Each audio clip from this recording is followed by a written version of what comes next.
Karen told everyone I was hosting a free buffet, so I released the geese and filmed the chaos. Have you ever walked outside your front door to find dozens of strangers helping themselves to your backyard, raiding your coolers, and acting like you invited them to a catered brunch? I have. And it all started because a woman named Karen couldn't stand being left out of my life or my food. I'm Leo McKinney. I'm a 42-year-old former chef, current homestead owner in rural North Carolina. I left the big city restaurant scene to build a quiet life. A couple goats, some beehives, and the greatest hot smoker this side of the Appalachians. Every month or so, I host a private lunch for local friends firefighters, farmers, rescue volunteers. No fanfare, no flyers. Just real people and slow-cooked brisket. Enter Karen. Her real name? Regina Culver. She and her sister, Dolores, moved into the house behind mine last year after downsizing from what they claimed was a gated community in Florida. Picture two towering, over-accessorized women with clipboards, floral print, and frowns etched so deep you'd think they'd been professionally sculpted in salt. They weren't HOA presidents, but they played the part. Self-appointed noise wardens, recycling watchdogs, and, apparently, uninvited event promoters. It started innocent enough. They wandered over once when I was smoking ribs and asked if I offered public tastings. I said no, these events were invite-only, mostly folks I'd worked with in volunteer kitchens or rescue efforts. Regina didn't like that. "Well, that's a shame," she said flatly. "People around here need more inclusive gatherings." Next week, a handwritten flyer showed up at the post office bulletin board. Local chef hosts free community barbecue, BYO Tupperware noon at 142 Redfield Lane. My address, my name, my event. Only, I hadn't written it.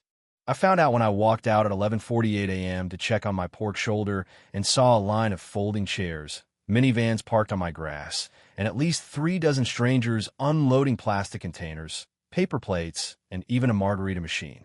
"What the hell?" A woman in a visor chirped. "Are you Leo? Regina said you do these community cookouts."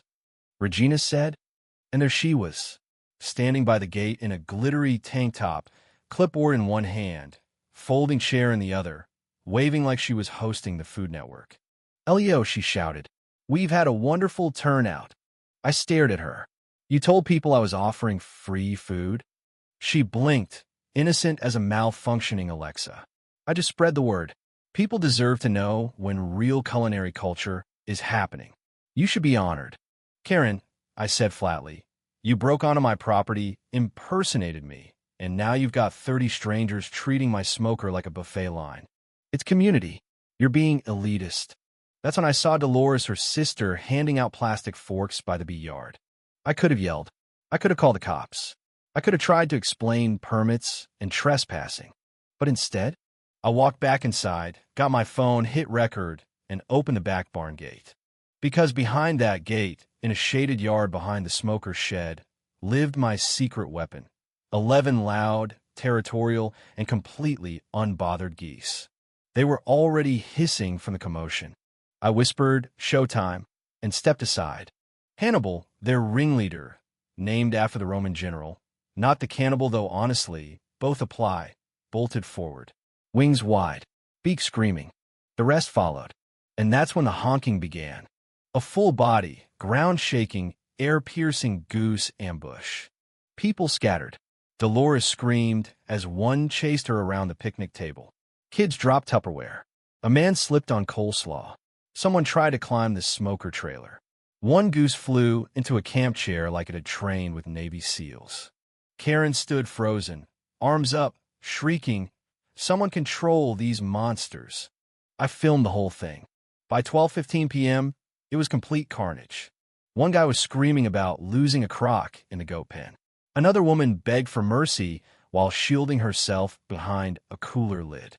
Hannibal, honking like the god of war, had cornered Karen herself near the smoker, flapping and hissing like he'd been waiting his whole life for this moment. And me? I just stood there, filming, calm, satisfied, and sipping a glass of sweet tea like a man watching his problems sort themselves out via feathered vengeance. Now here's where it gets better, twist number 1. Deputy Reyes, my longtime friend and part-time barbecue buddy, pulled into the drive with his cruiser. He'd seen the Facebook Live my niece had started from the porch, a 10-minute highlight reel titled, "Free Food Fraud Ends in Honkageddon." He stepped out of the cruiser, took one look at the scene, and muttered, "Oh hell, Hannibal's loose again." I nodded. Karen invited half the town to a buffet I never planned. Deputy Reyes chuckled, adjusted his belt, and marched over to Karen, who was now hiding behind a tipped folding table and swatting at a goose with her clipboard. "Ma'am," he said, completely deadpan, "did you organize this gathering?" "I was promoting a community event," she snapped, red-faced and out of breath. He refused to serve. Deputy Reyes raised an eyebrow. "On his own land? It's a public good. It's private property." And the flyers were misleading. "And I just spoke to someone who said you were collecting donations in a coffee tin." Twist number 2. Someone had seen Dolores walking around earlier with a repurposed cookie tin labeled "Support the Chef Fund." She collected nearly $200, and not a cent of it had gone toward anything except, apparently, 2 bottles of boxed wine still chilling in my cooler. Deputy Reyes called it what it was: fraud. He issued citations for trespassing, misrepresentation, and petty theft. Told Karen she'd be facing a civil fine, and if she showed up on my land again, there'd be formal charges. Karen tried to play the victim. "The geese attacked me. I've got trauma." "They're livestock," Reyes replied, "and they were protecting their home. You walked straight into it." He turned to me with a grin and added, "You got that on video, right?" I nodded. "Multiple angles." That night, the footage went viral. Again, 2.3 million views in 48 hours. Title: Karen's Free Buffet Backfires, Goose Squad Deploys.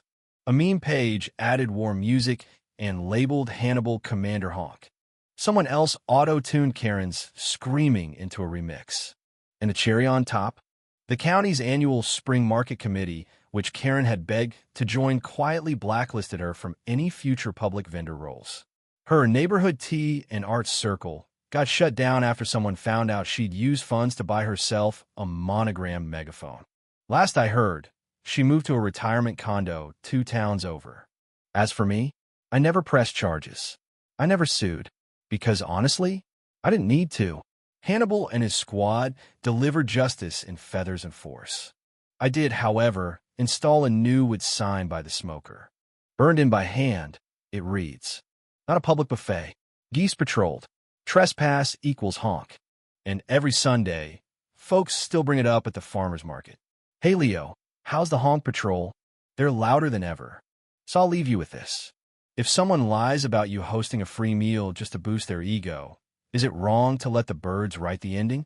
True or false, sometimes the best bouncers don't need a badge, just a beak. The end.